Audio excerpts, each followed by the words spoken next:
Keir Starmer out. The British Prime Minister announcing his resignation in the last hour after mounting pressure to step aside.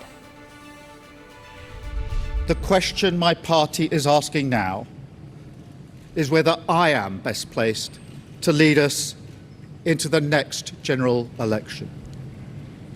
I have heard the answer of my parliamentary party to that question, and I accept that answer with good grace.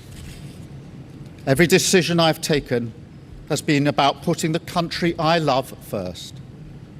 That is why I will resign as leader of the Labour Party. We're going to go now to CNN's Claire Sebastian in London. Claire, very busy day there. Can you start by talking about why now? I know it seems inevitable, but what's the sense of why Keir Starmer stepped down? So, look, the clinching factor for this ordeal after months of difficulties that the Prime Minister has faced for a number of different reasons, but the real clinching factor was that we had local elections across the UK in various parts in May, and the Labour Party suffered a massive defeat, losing more than 1,400 local council seats, even as we saw the right-wing populist Reform Party led by Nigel Farage surge. So that was a real wake-up call. That seemed to suggest to certain parts of the Labour Party that they were going to struggle to defeat Reform in any general election. We have to have a general election in this country by around the middle of 2029. So that is when the calls for Prime Minister Starmer to go grew even louder. But on the flip side, we also have this issue where Andy Burnham, who was then the mayor of Manchester, was seen as the most popular politician within that party, but he was not a member of Parliament, so couldn't officially challenge the Prime Minister. So then this process started to try and get him back into Parliament. There was a special election that was held in the northwest of England last week, which he won so convincingly that it really strengthened the argument that he might be the man to defeat this right-wing populist party Reform in any upcoming election, since he had done it so decisively in this one constituency. So then we sort of, it all coalesced around this point. Keir Starmer spent the weekend thinking about it, addressing the sort of political realities as they stood, and made this extremely difficult decision for him to step down. So now we have a transition. Take a listen to the Prime Minister talking about how that will play out. I will remain in post as Prime Minister until the contest is complete, and I will do everything I can to ensure an orderly handover of power. I will also give my successor my full and unequivocal support, knowing that they will inherit a Britain that is far stronger and fairer than the one I inherited 2 years ago, better prepared for the challenges ahead, and better able to ensure the Labour Party secures a second term in office.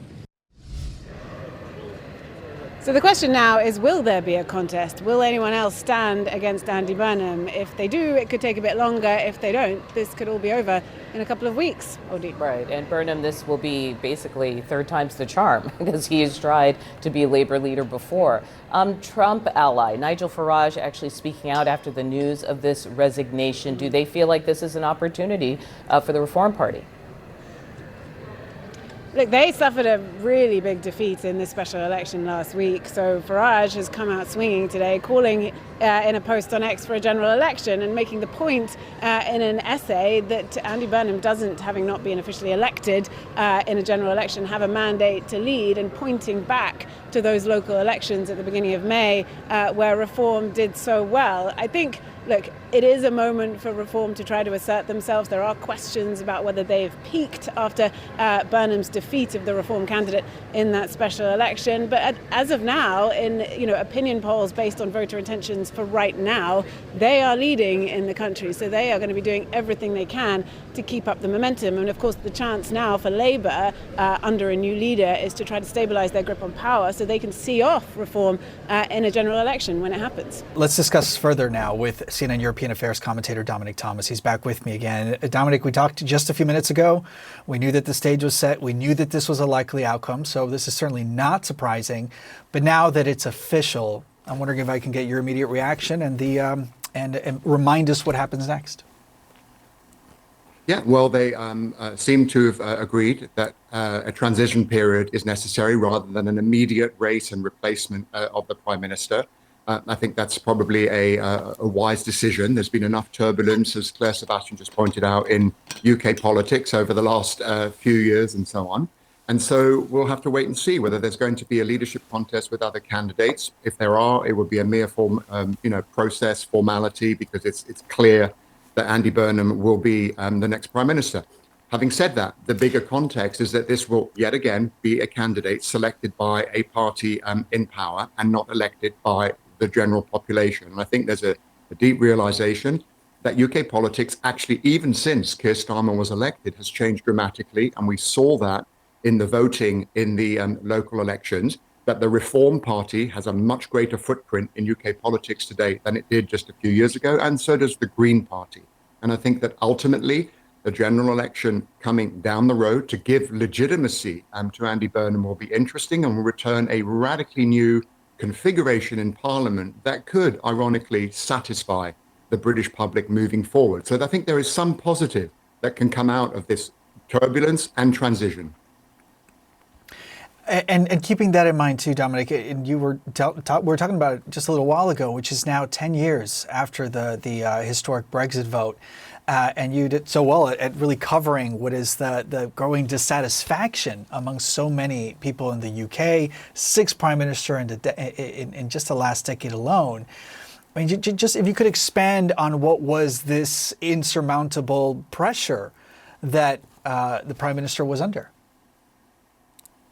Yeah, so I think it's important to understand that, yes, the Labour Party scored a near historic victory in the landslide election 2024, so very recently. But I think a lot of that voting was not so much for Starmer, but not for the Conservative Party, that people had simply had enough of 14 rules of Conservative Party rule, and they benefited from that. But they also inherited a whole range of challenges: shifting global politics, uncertainty around NATO, uncertainty around the partnership with the European Union. And so all of those things have made it difficult, as well as with a Starmer administration that made a number of mistakes, backtracking on policy promises over taxation and so on, benefits, inadequate attention in the public mind to the National Health Service and so on. But I think that beyond that, so many of the lingering issues that were inherited from Brexit and shaped the Brexit debate, which were about national identity, which were about immigration and those kinds of questions, remain in British politics. And it's a far more divided, far more polarized system. I mean, in so many ways, the two-party system of simply the Conservative and Labour Party no longer reflects the ways in which people are voting throughout the UK and who are looking for different options on political ballots. Joining me now to discuss, Patrick Baker, host of Politico's Westminster Insider podcast. Good morning. Thank you so much for being here. Hi, great to be with you. Now, I just want to remind people there's been almost half a dozen prime ministers since Brexit, and it's been a decade since Brexit. So I think to the American public, we see a lot of churn. What was it that took Starmer down in the end? I think when Starmer got elected 2 years ago on this mandate of change, that was the Labour Party slogan into the last election, almost exactly 2 years ago. There was a real desire and a real hope that they would be different to the Conservative Party that had gone before, who had, as you say, had run through a whole host of different prime ministers. Keir Starmer's pitch was, I'm the man to bring stability and order to British politics. But they basically made a series of what felt like unforced errors right at the start, which really set the tone. They decided to cut winter fuel allowance for elderly people in a move that was kind of seen as really typically un-Labour. Mm-hmm. And also there was a scandal over Keir Starmer accepting free gifts as Prime Minister, like a suit, glasses, those kinds of things. Kind of sounds like small things, but this really at the start of those 2 years set the framing, set the tone for people to kind of start to wonder, actually, is this government very different to what we've seen before? Now, obviously, as it's developed, we've seen more recently, there's been a real scandal over the appointment of Peter Mandelson, the ambassador to the United States. And his judgment has really been called into question over that, as we found out more and more through the constant release of the Jeffrey Epstein files that I know viewers on your side of the pond will be familiar with this story, is one of those that just seem to go away. And I think that is really what's thrown it more recently into a kind of state of crisis. So it's been a wild ride. As he was speaking this morning at Downing Street, I was like, is that music? There was like this music playing behind him, and it turned out it was protesters who were blasting the anthem for the EU, because it has been almost 10 years since the Brexit vote. But since Brexit, there's been the pandemic, the Ukrainian war. I didn't realize this, but an immigration surge as UK tried to mitigate some of the concerns of Brexit. So does this put Reform in a stronger position? Are we looking at another Labour leader? You know, people have been talking about Andy Burnham because he won. This is the Greater Manchester mayor. Is this still a battle of Labour versus Reform? And if so, what does Starmer leaving say about that race? I think the first thing to say is your point about Brexit is right. Essentially, what we've seen over the past decade is British voters trying to, in various ways, push a button marked change, whether that was for Brexit, whether that was for Boris Johnson, who was saying, I'm going to get Brexit done.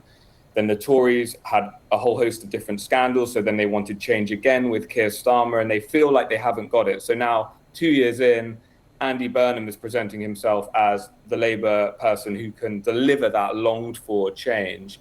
But I think you're right. I think the real battle that is scaring a lot of Labour MPs is the threat of Nigel Farage and Reform. And that's really what led to the most recent crisis, was the Reform Party doing very well in the local elections, aka the midterm elections here.